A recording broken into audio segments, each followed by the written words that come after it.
Better shut my phone off. Don't want the chair to remind me my phone's going off, because I'm sure it'll ring. You guys ready? Whenever you are. You're the boss. Okay. The Board of Ellis County Commissioners will now come to order. Let's stand for the Pledge of Allegiance.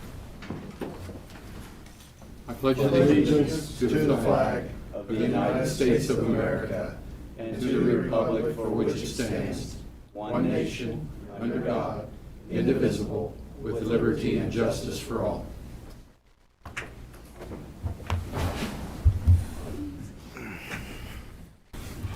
Donna, if you could call the roll. Commissioner Dean Hazelhorse, Present. Commission Chair Butch Schleier, Present. Commissioner Dustin Ross. Present. You have a quorum present. Okay. Any changes to the order of business, Darren? Just the ones I gave you. Okay. Yeah, we'll get to those in a minute, and we will have an executive session. Prior minutes, did you gentlemen get to review the minutes of May 4th, May 11th? I did all of them but May 15th, but Yeah. if you guys didn't have any corrections, I probably didn't either. Okay, the minutes stand as presented then. I'll need a motion to approve the consent agenda. Mr. Chair, I'll approve the consent agenda items A through G. I second that. We have a motion and a second. All in favor say aye. Aye.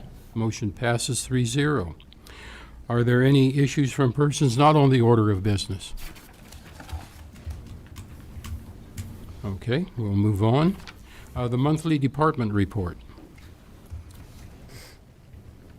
Gentlemen, any questions, concerns, comments? The landfill had just an unbelievable month. Yeah. I wonder if that's a record. Doubled That's revenue. not Bill Ring can maybe answer it, but I'm guessing that has to be a record, don't it? Or not? So was the month of March. Yeah. Yeah. Yeah, there were a lot of activity. Okay, then we'll hear about the CDBG grant and from Lyle.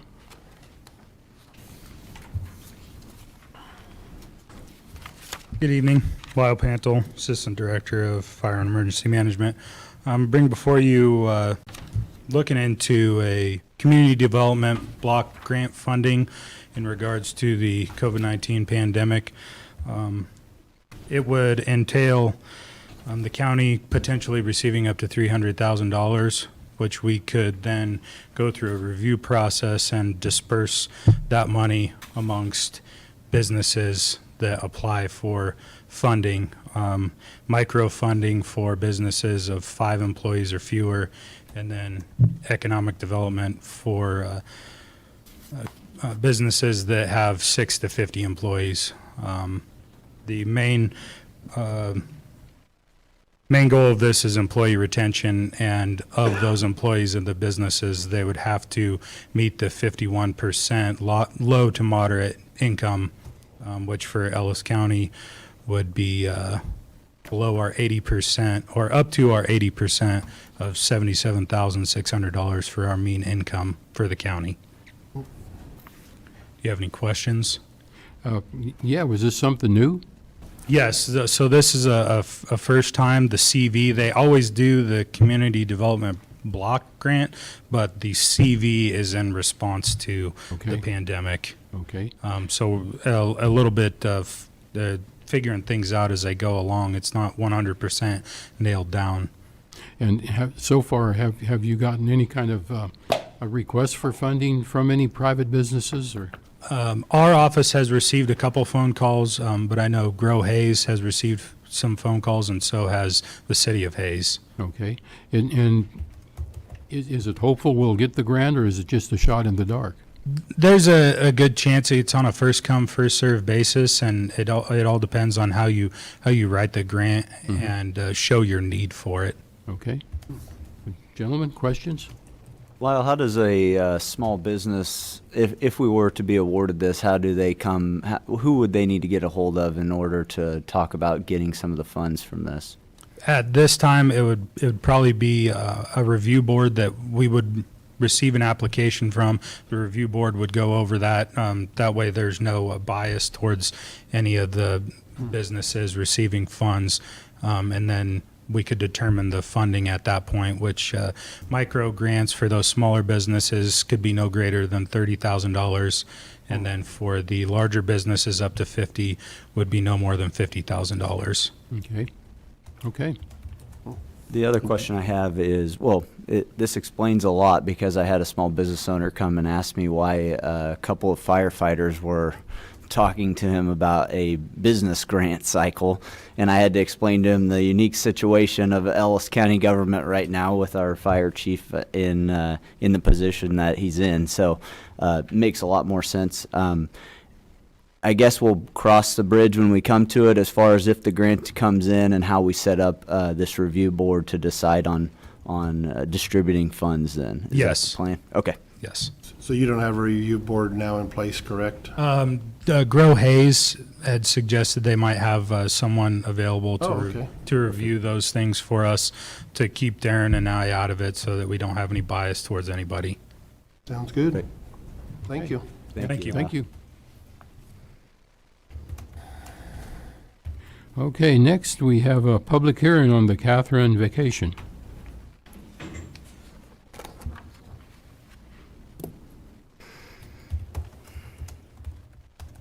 Mr. Jeter, we have to open up a public hearing, don't we? No? Good evening, Commissioners. Bill Ring, Public Works Director. In your packet tonight, you've got a ask, if you will, for a possible road vacation in Katherine. With us in the audience tonight is one of the two gentlemen that has requested this. Should you have any questions of him, he's one of the people that live on the east side of where the vacation would take place. So they came to me at Public Works with a request that we consider vacating approximately 289 feet of St. Francis in what was the town, it's now unincorporated, of Katherine, Kansas. It's approximately 60 feet wide. It's normal right-of-way. The original plat of Katherine was done in the late 1800s. Sort of a snapshot of that was, or a microfiche was included in your packet, highlighted in yellow where the original road was. It hasn't been a road that we know of in numerous years. And when we did the road tour, the three commissioners got to see exactly what was being requested, in that it is just grass. So I included with it part of the statute 68102, paragraph B, where it does authorize the commission to grant a road vacation should you so choose. We've had numerous conversations with County Councilor Jeter. He's well aware of it. He has reviewed everything. So with that, I would ask if there's any specific questions about this. I really don't have any questions, Bill. I think Andy and Scott have been maintaining this for, I think, probably since they've lived out there, actually. So I don't think they had any issues either. Didn't sound like. I mean, they're taking care of it anyway, and it really doesn't go anywhere. Yeah, I know when we viewed it, I didn't see there would be any problem at all with this issue. Okay. I'd agree. It looks like our road there is just getting in the way of their potential building of private property, of which we'd like them to be able to do. And seems like our right-of-way is just in the way of something that is something desired for them. So I'm in favor of it. Okay. We will have to do one thing, which I've talked to the county administrator and our 911 side administrator. We'll have to change the address of the house that Mr. Brungart lives in, because he is addressed on St. Francis. He's well aware of this, and that's a simple in-house fix, but he'll have to end up with a St. Mary address, which would be the road that's on the east side. Mm-hmm. And then he will see that it gets surveyed with a survey of his request, and write the new corrected legal descriptions, and then those would go to Deeds and Records to Ms. Herzog and get it filed. And So does Scott's address change too? no, he's on the front seat. He's on St. Martin for whatever reason, and We talked about it. It was addressed a long time ago. Normally with addressing, the front door and the driveway, the street that they are on, is where you should have the address, because that's the front door to the home. For whatever reason, it was addressed on the side street, even though his front door is on St. Mary. So when St. Francis goes away, we, for 911 purposes, we want to make sure that if there is an emergency and they put it out, if they put out St. Francis, they're not going to find it because the road's gone. So we'll get that corrected. Yeah, absolutely. Right, and it's just that part of St. Francis Street, right? Yeah. Approximately 289 feet, Yep. and what's all grass right now between St. Martin and St. Mary. Okay. Do I hear a motion? I move that the commission approve the road vacation of a section of St. Francis Street in Katherine. This portion of St. Francis Street is between St. Martin Street and St. Mary Street. The vacated area is approximately 289 feet by 50 feet. Second that motion? We have a motion and a second. Is there any further discussion? All in favor, say aye. Aye. Motion passes 3-0. Thank you, gentlemen. Thank you, Bill.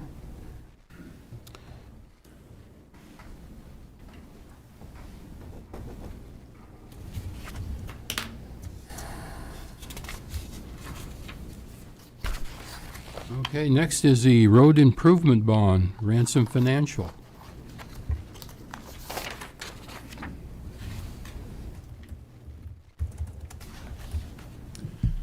Good evening, Commissioners. Larry Kleeman with Ransom Financial Group out of Wichita, serving as the county's financial advisor.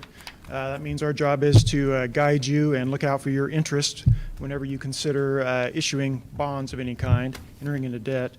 And I'm here tonight just to talk briefly about the possible road improvement bonds and the sales tax. You've done the hard part as far as implementing the sales tax or having the election for the sales tax.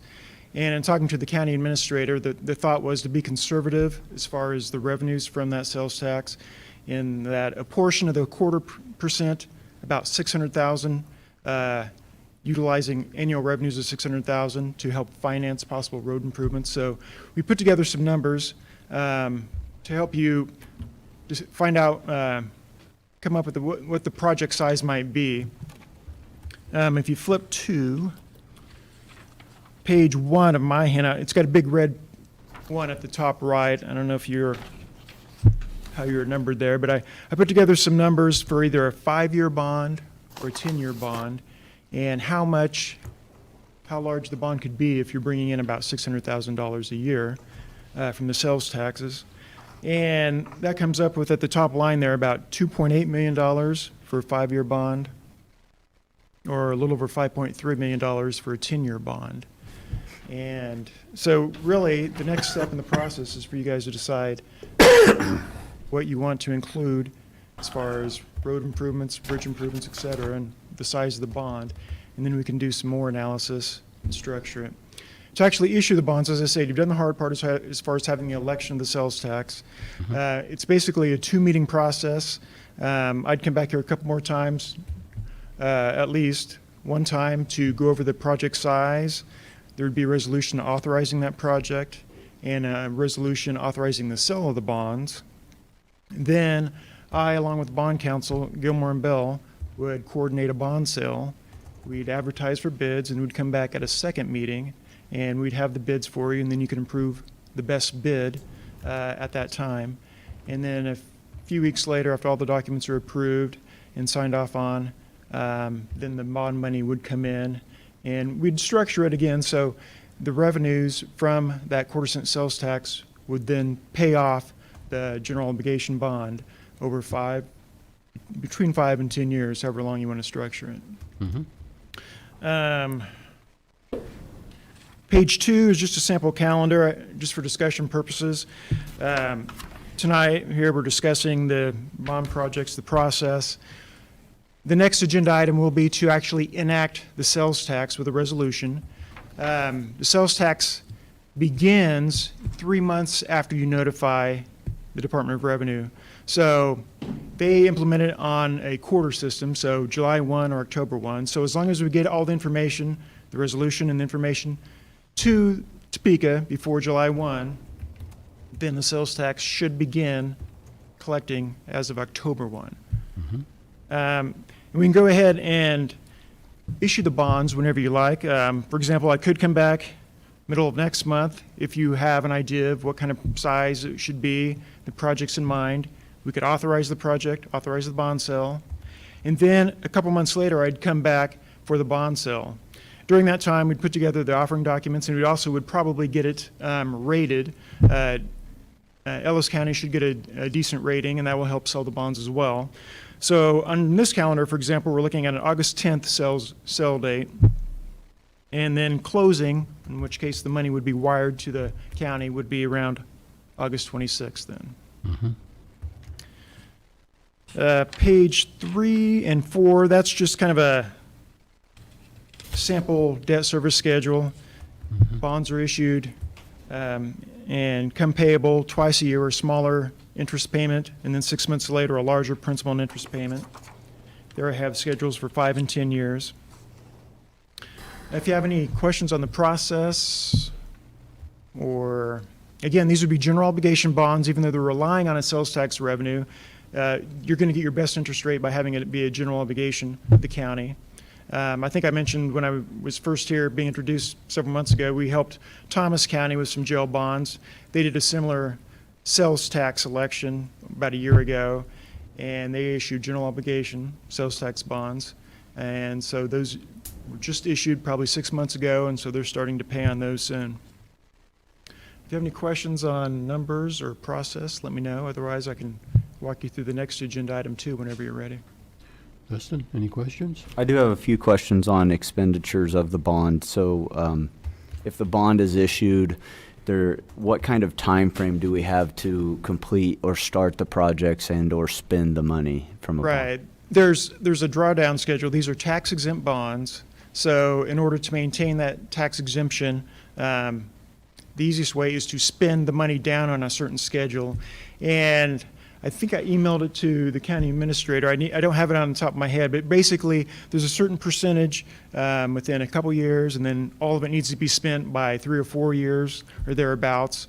So you do have a certain amount of time to pay that off and develop your project and spend it all. And it's showing here that you expect our rate to be potentially between 1.15% and 1.85%. Yeah, that's about now, and actually rates might be a little bit lower. As you may know, several months ago, rates jumped up when the coronavirus started scaring folks out of the stock market into cash. Yeah. And typically, when the stock market goes down, people get into bonds, and bond interest rates go down. But in this case, everybody got out of everything, got into cash, and so bond rates actually went up for a while. But over the past few months, they've been coming back down, and we're really looking much better now. We've had several good bond sales.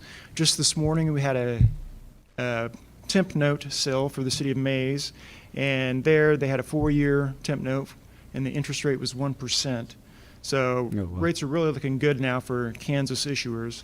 So, yeah, I mean, this is probably about where your rates would be right now if we were to have a sale today. Maybe even yours would be a little bit better.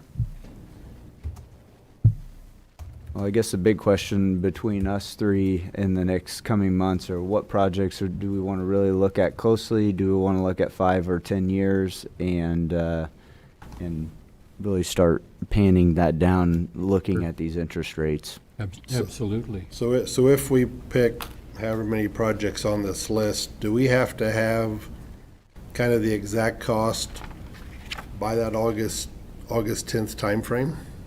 Well, bond counsel, Gilmore and Bell, they like to have a good idea. I mean, if really this is all going to be road and bridge improvements, right? I mean, Right. Correct. so after you issue the bonds, as long as you're still using them for basically the same purpose, I think you're going to be fine.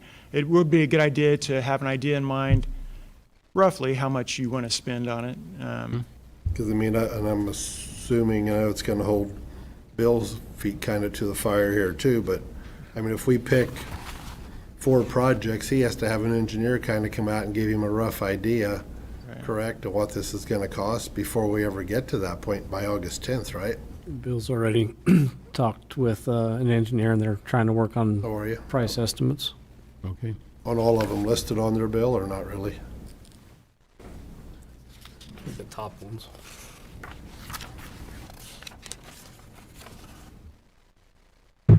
We didn't look at every project so we've got some basic ideas from previous history, but on some of the more pressing ones right now, because we've talked about possibly using part of it for 230th. If that's the case, we already know that's a large number. We know what that number is, in lieu of taking it from Fund 78, from what would be the road fund. And then I'm trying to get a more, like the bridge that you questioned, Bridge 120, to get a little bit closer idea on what that bridge actually would cost us. There's the project in Victoria. We're trying to narrow down with the city, what they're willing to put up and how we would split that project with them. And then as far as some of the decking goes, I spoke with the engineer about getting some more pricing on, like the 12th Street Bridge at Noose Road, the Osamento Bridge, what it would cost to do 120 if we didn't build a new one, to give you a little bit more accurate idea of what it would cost, or, how much you want to spend. When will you have those final numbers, Bill? I can push on them and hopefully get them maybe within the next week. Hopefully by Okay. the first meeting in June is June 1. I'd like to have some clarity at least by then. Sure. Where we could have a better understanding, like, take Bridge 120, he's thinking it's 2.1 or 1.8, or, to get an idea. And again, it's the market, just like Larry referred to with interest, construction pricing is the same right now. Materials, concrete, labor, just depending on what's going to happen. So like on Bridge 120, you're looking at a complete replacement and also just a deck? Well, we started talking about, the deck a couple of years ago, and then Commissioner Rhodes brought up about that he had some inquiries on replacing it. So, that's, Widening. if we were to widen it and do whatever, so I want to give you both prices. See the cost difference. Okay. Right, to see that if it's, the original idea, when we looked at it the last time was going to be between $450 and $500 to redeck it. Would it be worth, again, your decision, if it was going to be 1.9, do we want to spend an extra, basically 1.4 or 1.4 and change to put a brand-new bridge wider, et cetera? Okay. And those are the options I'm trying to get, so that, again, as I referred to after the road tour, that collectively we can try to come up with what we can get the most dollars. Sure. And get the best for the roads that need fixed. Okay. Yeah, and I'd point out that, a few years down the road, if you find you have, $250,000 left in the bank, you could then go ahead and put that in the principal and interest fund, just start paying down the bonds. So it's not like it's anything that should keep you up at night if you have a little extra there. Okay, thank you. I think probably to get the most bang for our dollar, we ought to be looking at spending as much as we can while we can. If we can get it for 1 or 1.5% interest. So we should be looking at a You don't see 10-year that, bond. you don't see that interest rate too many times in your lifetime. No. So if we look at a 10-year bond, we can get more done with it. Oh, definitely.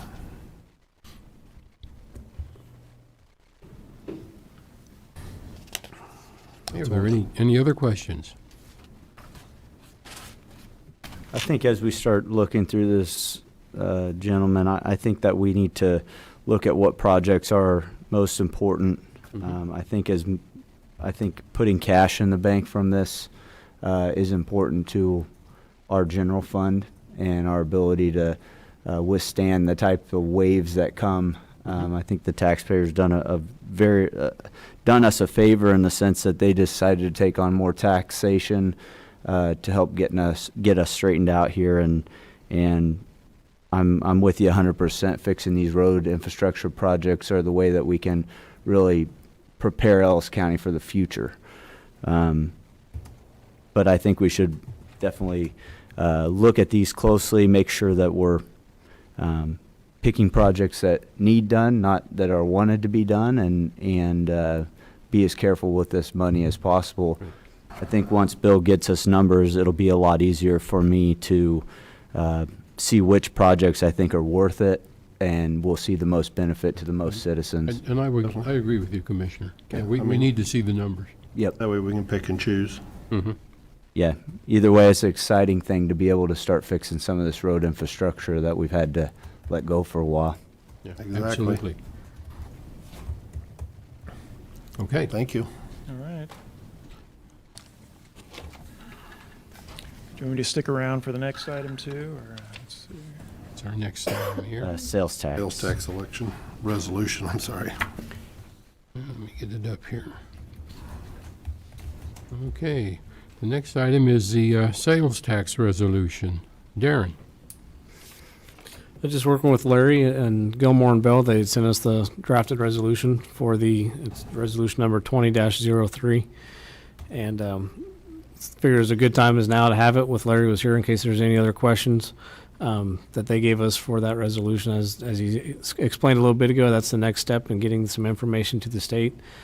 Gilmore and Bell's also given a list to our county clerk, about 5 or 6 other items I believe that was needed, and we're working on getting all that collected, as well as this resolution to send off to them so they can get it sent up to the state. And figured since he was coming tonight, it was as good as time as any. If there's any other questions or anything that he'd like to add to the discussion. Well, I know if we want to collect the sales tax, we got to get this done. Good idea. That's just the way it Or is. July 1st, anyway, yeah. Yeah, Yep. So you wanting a motion? yeah. Do I hear a motion? Yeah, Larry, quick question, just from your perspective, this is just the general way we need to get this put in. This is the thing by July that you discussed about needing in by July, so we begin the sales tax collection October 1, correct? Right, Okay. correct. Okay. That's all I wanted to make sure of, is that this is just getting the ball rolling. The people have spoken, so let's Sure. do what we have to do here. Okay, do I hear a motion? I move the commission approve the sales tax resolution 20-03 and authorize the county clerk to sign the attached letter and send it to the Kansas Department of Revenue. I second that motion. We have a motion and a second. Is there any further discussion? I have none. Okay, all in favor say aye. Aye. Motion passes 3-0. All right, Thank thanks, you for guys. coming out, Larry. Yep, thank you. Thank you. I'll be in touch. Just want me to mail you all that stuff then, or? Yeah, actually, probably just return to Gilmore and Bell's office to send it up to you. The originals, yep. Yeah. Sounds good. Thank you. Okay, County Administrator Report. Darren? That far already. 2 things. Just to remind the commission that we have a meeting next week, May 26th at 6 p.m., I believe, to meet with the search consultants on the new county administrator position. And then the second item is to discuss Ellis County potentially moving into a state of disaster emergency declaration. The reasoning for this is not to necessarily say that Ellis County is in a disaster emergency declaration or anything, but it was somewhat of a change of progress throughout the state. When we started into the COVID pandemic, the state changed their formalities on an emergency declaration for when we needed state resources. And since that time, we've requested resources through the state and received in excess of a couple $100,000 in PPE that we've been able to share throughout the county. However, to move forward and for us to continue to request for any more supplies from any agency that may request it, the state is now reverting back to the previous plan of having to have a local state of disaster signed by the county commission, so that way we can receive those resources. I reached out today to ask some questions on it as to why, and basically in the future certain things could happen where once the feds get involved, that different requirements could get brought down that says that the local county needs to have a signed disaster to be able to be eligible for funding be eligible for state assistance, through the PPE requests and such. So, we currently, as Ellis County, do not have any currently requests out there that we do need supplies. I've spoke to our health director earlier today to confirm that. We still do have an excess of supplies in my office that we can still hand out if we need to, basic supplies. But that doesn't mean, in next week that something could drastically change and we may have to make a request. So I'm not making a suggestion. I'm just asking how the commission would like to proceed as to whether you would like us to sign a disaster declaration to be able to request for any more supplies in the future, or if you would like to continue to hold off. Darren, you say you currently have a stockpile of supplies. Correct. We have face shields, procedural mask, N95 masks, gloves, gowns. That's probably about the most of it, if I remember. Do you anticipate anyone asking for things you don't have? It's unknown. So part of this process was one of my concerns is we get told, say this correctly, different agencies are going to be told to contact your local emergency management department to request funds through the state. That's normal how resources are requested and ordered through the state. So now if the state continues to give directives that more and more individuals need to contact their local emergency management office to request supplies, and we don't have a disaster sign, I won't be able to fulfill those requests because we don't have a disaster declaration signed. Thus, the state would deny our request. If that Okay. makes sense. Now, you're talking about businesses, not individuals. Is that correct? Certain businesses, healthcare professionals, dentist offices, the hospital itself, and whoever else that may be out there, that could be extended from directives from the state on if they can't go through the normal procurement process for PPE, they can then request it through the local emergency management office. Okay. So any business who maybe want their employees to wear gloves, they could request gloves from you? Not currently. Does it have to be medical? We are not required to fulfill those orders or requests at this time. Okay. It's mainly just for public safety, healthcare professionals that we're looking at now. So law enforcement, EMS, fire, certain, the hospital.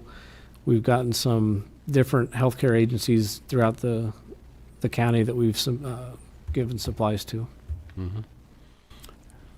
It's a bit of a conundrum because they want us to declare an emergency, but yet our health director just asked if we could be waived from 1.5 because we don't have an emergency.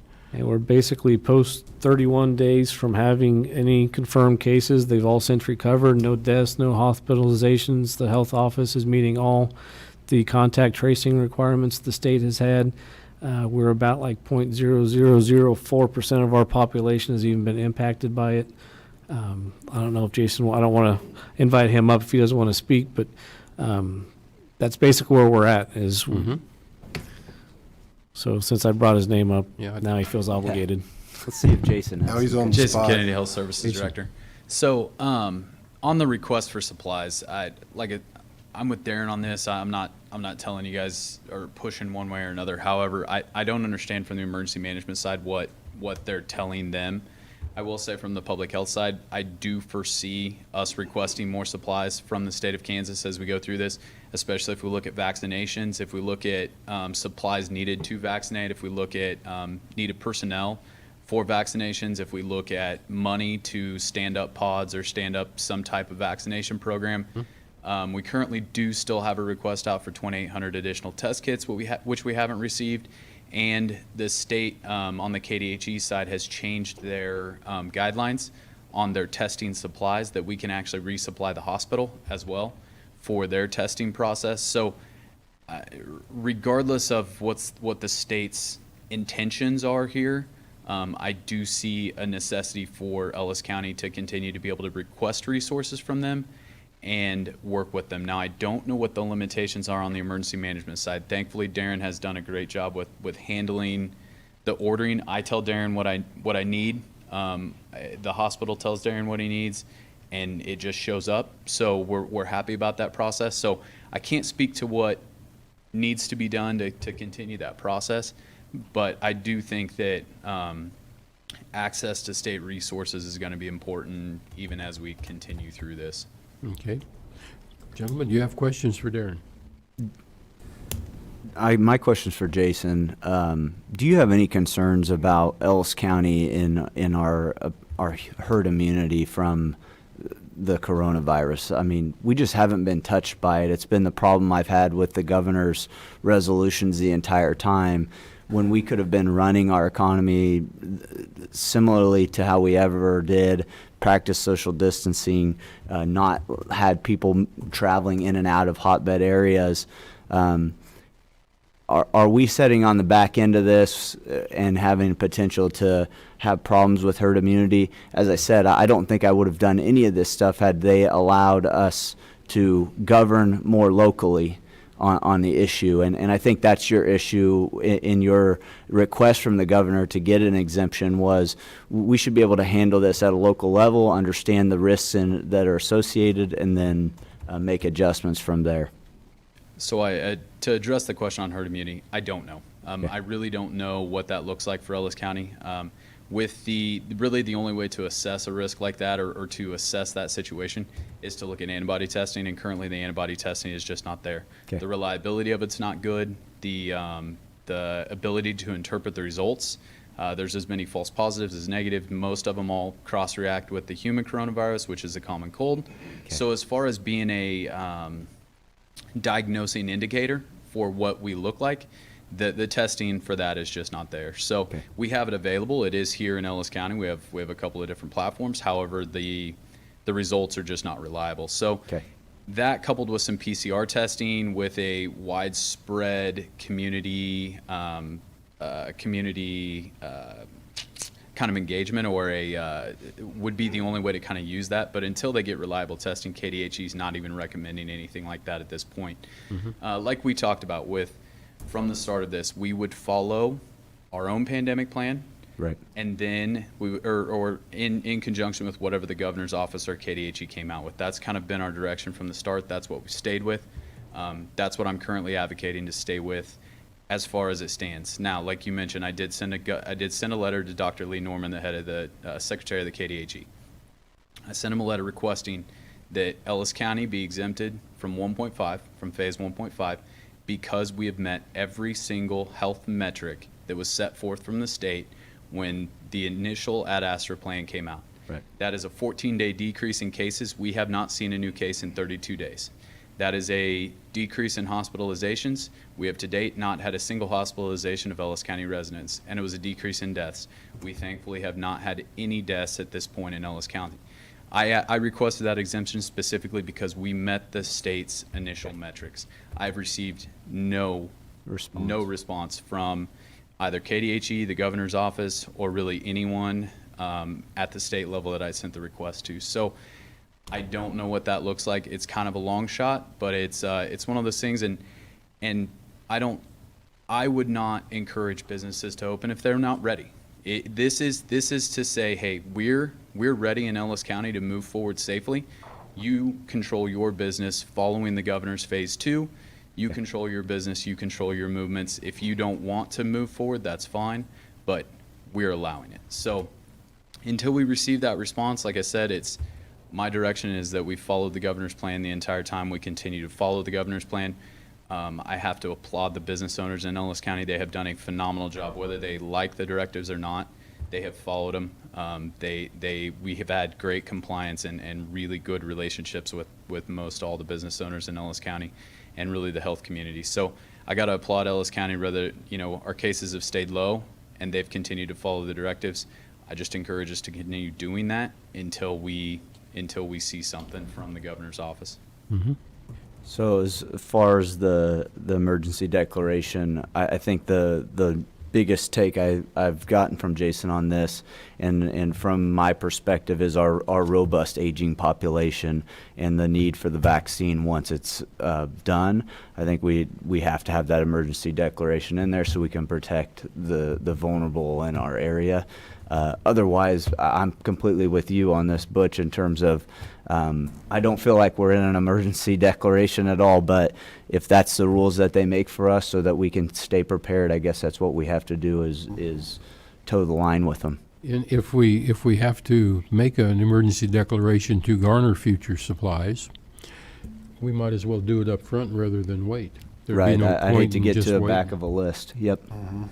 So, There's a lot back to it as well. If the commission has paid a lot of attention back to the EM side of things, the original governor's declaration was for 60 days, I believe, which is, it's outside the norm. Usually when we do a disaster declaration locally, it's only in effect for 7 days with an attempt, or I remember it's an additional 7 days after that.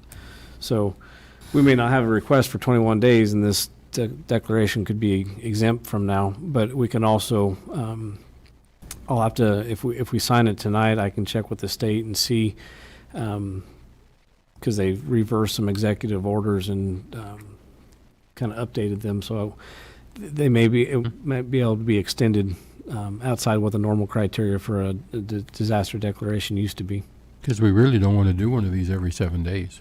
I don't know, but if it's necessary for me and you to get together and sign a document that I can send to the state for us to continue to get supplies, I guess we just got to bite it and do it, because Yeah.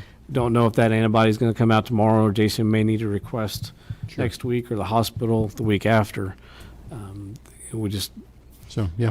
The other piece of it that I don't know the answer to is, does this or would this control funding to other organizations in Ellis County, as far as you look at like your clinics, your hospitals, stuff like that? Would not doing it impact them negatively? So we want to make sure that Ellis County gets what they need for everybody to get through this. Sure.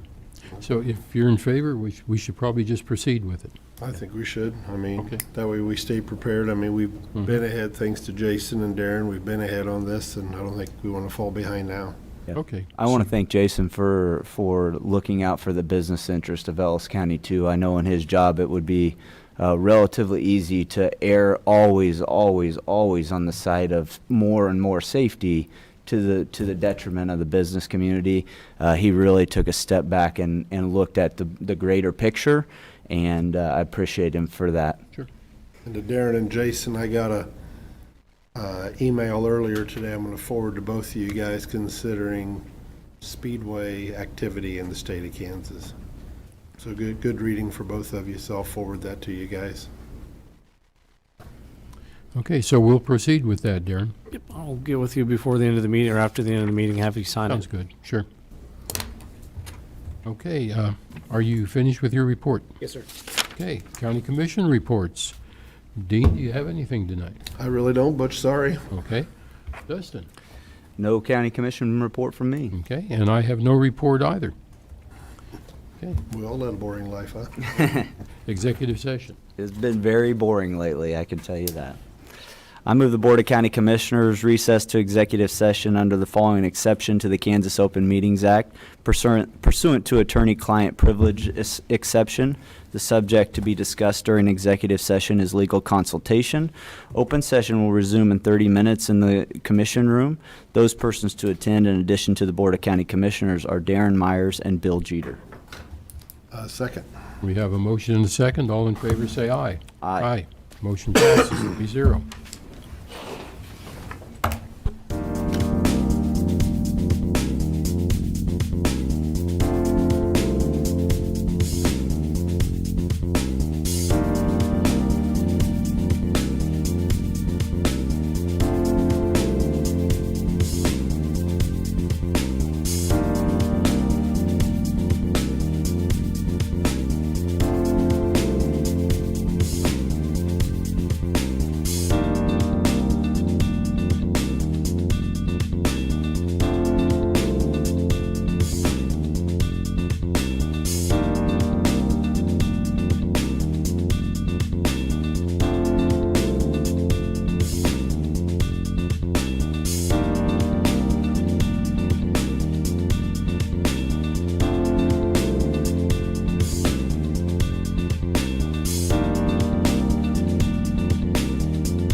You guys are having so Oh, much the fun. two Let me of guess. ya. Let me guess. You're gonna want to do more. We're gonna need 10 more minutes. Okay. The same thing? Yes. I move the Board of County Commissioners recess to executive session under the following exception to the Kansas Open Meetings Act. Pursuant to attorney-client privilege exception, the subject to be discussed during the executive session is legal consultation. Open session will resume in 10 minutes in the commission room. Those persons to attend in addition to the Board of County Commissioners are Darren Myers and Bill Jeter. I second. All in favor? Aye. Hey, did you get my definition the other day? Yeah. Did you like that? Oh my God, to a T.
what do you do, you know?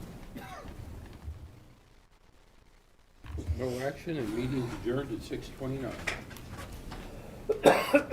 Excuse me.